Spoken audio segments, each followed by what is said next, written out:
بسم اللہ الرحمن الرحیم۔ بسم اللہ الرحمن الرحیم۔ السلام علیکم ورحمۃ اللہ وبرکاتہ۔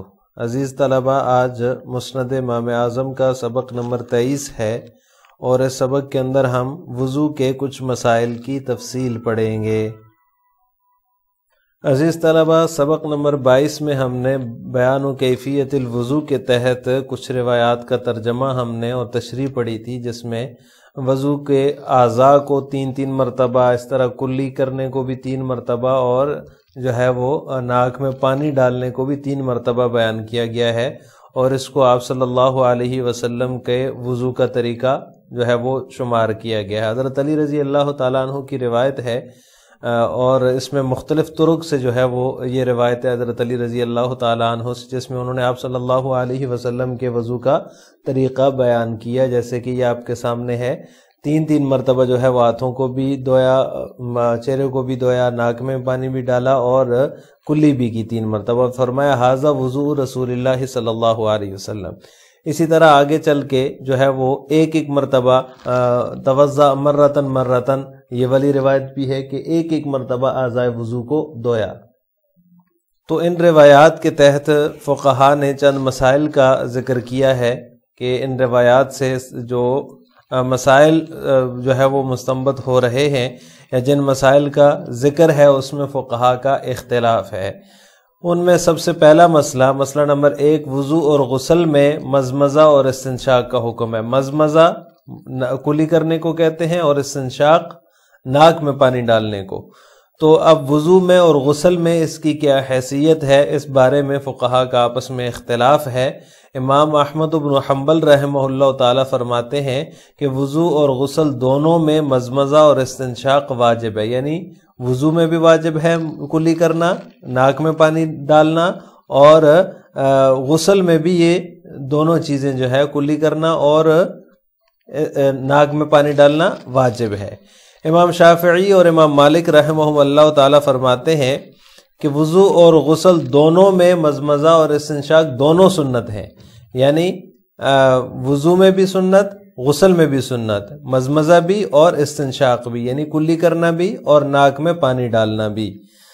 جبکہ احناف رحمہم اللہ تعالی کا مسلک یہ ہے کہ مزمزہ اور استنشاق دونوں جو ہیں یہ وضو میں سنت ہیں اور غسل میں فرض کی حیثیت رکھتے ہیں، یعنی کلی کرنا، ناک میں پانی ڈالنا وضو میں سنت ہے، اور کلی کرنا اور ناک میں پانی ڈالنا یہ غسل میں فرض ہے، فرائض میں شامل ہے غسل کے۔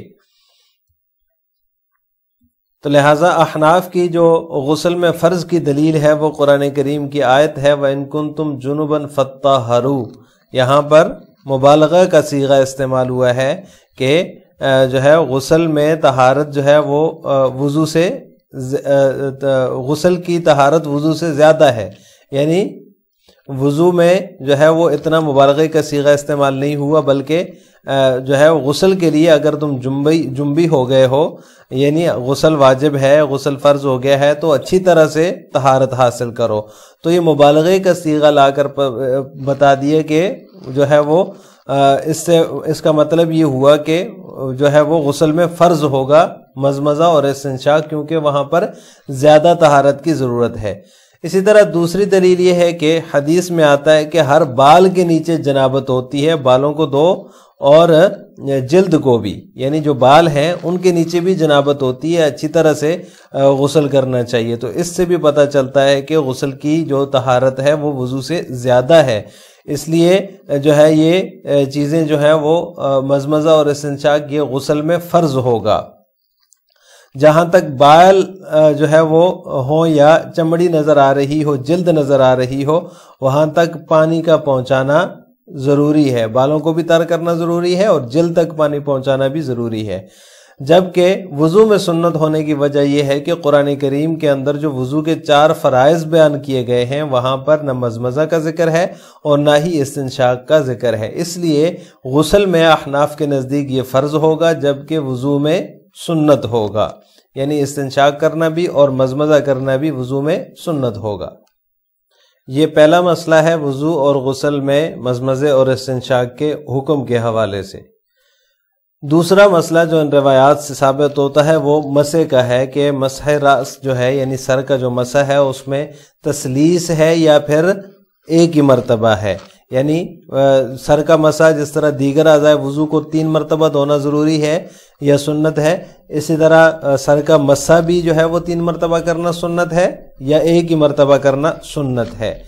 جمہور علماء اور فقہا کے نزدیک مسح راس میں تسلیس سنت نہیں ہے بلکہ مسح راس ایک ہی دفعہ ہوگا، جبکہ امام شافعی رحمہ اللہ تعالیٰ فرماتے ہیں کہ دیگر اعضاء کی طرح مسح راس میں بھی تسلیس سنت ہے. یعنی جس طرح دیگر اعضاء کو 3 مرتبہ دھونا سنت ہے، اسی طرح سر کا مسح بھی 3 مرتبہ کرنا سنت ہے.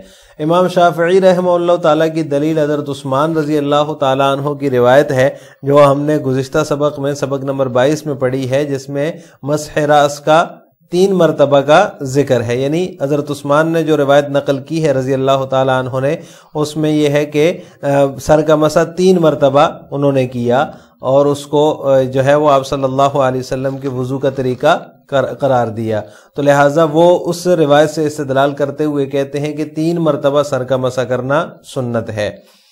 جبکہ جمہور کی دلیل وہ روایات ہیں جن میں 1 مرتبہ سر پر مسح کرنے کا ذکر جو ہے وہ ملتا ہے یا مسح کرنے کا 1 مرتبہ سر پر مسح کرنے کا ذکر ہے. تو لہٰذا ان روایات سے جمہور استدلال کر کے کہتے ہیں کہ دیگر اعضاء وضو کی طرح 3 مرتبہ مسح راس نہیں ہے بلکہ ایک ہی مرتبہ ہے،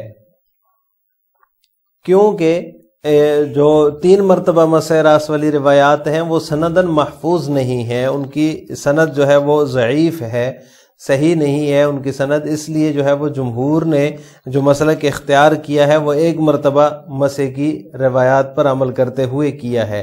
لیکن یہاں پر یہ اعتراض ہوگا کہ ہم نے جو ابھی روایت پڑھی ہے گزشتہ سبق میں سبق نمبر 22 میں، اس میں امام صاحب سے بھی 3 مرتبہ مسح والی روایت منقول ہے.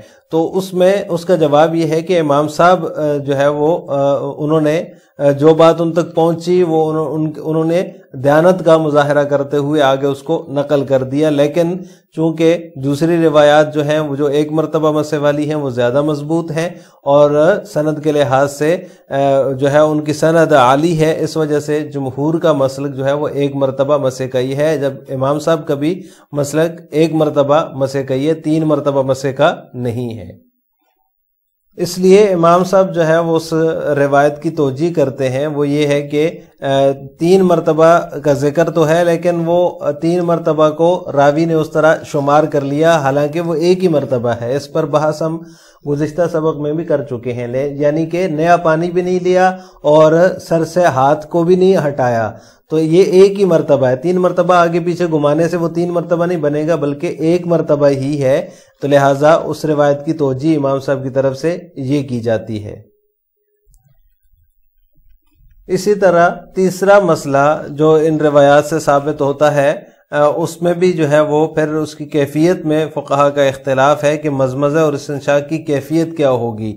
تو امام شافعی رحمہ اللہ تعالیٰ فرماتے ہیں کہ مضمضہ کے لیے 1 دفعہ اس نے چلو میں پانی لیا، یا جو بھی وضو کرنے والا ہے وہ 1 دفعہ چلو میں پانی لے اسی سے استنشاق بھی کرے، یعنی ایک دفعہ چلو میں پانی لے کر منہ میں ڈالا اور تھوڑا سا بچا کر وہی ناک میں ڈالا. تو یہ جو ہے امام شافعی رحمہ اللہ فرماتے ہیں اس طرح سے وہ کرے، 3 مرتبہ چلو میں پانی لے، آدھا منہ میں ڈالے اور کچھ بچا کر ناک میں ڈالے. تو اس طرح جو ہے وہ مضمضہ اور استنشاق ہوگا، یہ کیفیت ہوگی امام شافعی رحمہ اللہ تعالیٰ کے نزدیک. جبکہ احناف رحمہ اللہ تعالیٰ فرماتے ہیں کہ مضمضہ کے لیے الگ پانی لے اور استنشاق کے لیے الگ، یعنی 1 مرتبہ چلو میں پانی لیا تو اس سے کلی کرے، اس کو بچا کر ناک میں نہ ڈالے بلکہ کلی کرے، دوسری مرتبہ بھی کلی کرے، تیسری مرتبہ بھی کرے، یہ اس کا مضمضہ پورا ہو گیا. اس کے بعد نیا پانی لے چلو میں اور اس کو ناک میں ڈالے. اس طرح جو ہے وہ پہلی مرتبہ، دوسری مرتبہ، تیسری مرتبہ، تو اس کا استنشاق مکمل ہو جائے گا. تو یہ تھوڑا سا کیفیت کا اختلاف ہے، کوئی خاص اصولی قسم کا اختلاف نہیں ہے. امام شافعی فرماتے ہیں کہ چلو میں پانی لے کر کلی کر کے اس کلی سے تھوڑا سا بچا کر اسی کو ناک میں ڈال دے، 3 مرتبہ ایسے کرے تو اس میں یہ ہو جائے گا کہ 3 مرتبہ اس نے پانی لیا ہے، جبکہ احناف فرماتے ہیں کہ 3 مرتبہ کلی کے لیے الگ پانی لے اور 3 مرتبہ استنشاق کے لیے الگ پانی لے۔ لہٰذا آج کے سبق کا خلاصہ یہ ہوا کہ ہم نے وضو کے چند مسائل کی تفصیل پڑھی ہے۔ ان میں سے پہلا مسئلہ یہ تھا کہ وضو اور غسل میں مضمضہ اور استنشاق کا کیا حکم ہے، کیا وضو اور غسل دونوں میں مضمضہ اور استنشاق واجب ہے یا سنت ہے؟ تو امام احمد کے ہاں دونوں چیزیں واجب ہیں، اور امام شافعی اور امام مالک کے ہاں وضو اور غسل دونوں میں سنت ہے، اور غسل میں مضمضہ اور استنشاق دونوں جو ہے ان کے نزدیک جو ہے وہ وضو میں بھی اور غسل میں بھی سنت ہیں، دونوں چیزیں سنت ہیں، جبکہ احناف کے ہاں وضو میں سنت ہے اور غسل میں فرض ہے۔ اور اسی طرح دوسرا مسئلہ ہم نے مسح راس میں تسلیس کے سنت ہونے کا پڑھا ہے۔ امام شافعی رحمہ اللہ تعالیٰ کے ہاں مسح راس میں بھی تسلیس ہے، جبکہ جمہور کے ہاں سر پر مسح کرنے میں تسلیس نہیں ہے، یعنی ایک ہی مرتبہ ہے، دیگر اعضاء وضو کی طرح اس کو 3 مرتبہ نہیں کیا جائے گا۔ اور تیسرا مسئلہ جو پڑھا ہے وہ مضمضہ اور استنشاق کی کیفیت کے اختلاف کے بارے میں پڑھا ہے کہ امام شافعی رحمہ اللہ کے ہاں جو ہے وہ ایک ہی مرتبہ چلو میں پانی لے کر کلی بھی کرے اور ناک میں پانی بھی ڈالے، اور اسی طرح دوسری مرتبہ کرے پھر تیسری مرتبہ، جبکہ احناف کے نزدیک جو ہے وہ کلی کرنے کے لیے الگ پانی لے 3 مرتبہ، اور استنشاق یعنی ناک میں پانی ڈالنے کے لیے الگ 3 مرتبہ پانی لے۔ آخر میں آپ سے 2 سوال ہیں۔ نمبر 1، مضمضہ اور استنشاق کی غسل میں کیا حیثیت ہے؟ اس کا جواب آپ نے کمنٹ باکس میں دینا ہے۔ نمبر 2، مسح راس میں تسلیس ہے یا نہیں؟ ان دونوں سوالوں کا جواب آپ نے کمنٹ باکس میں دینا ہے۔ السلام علیکم ورحمۃ اللہ وبرکاتہ۔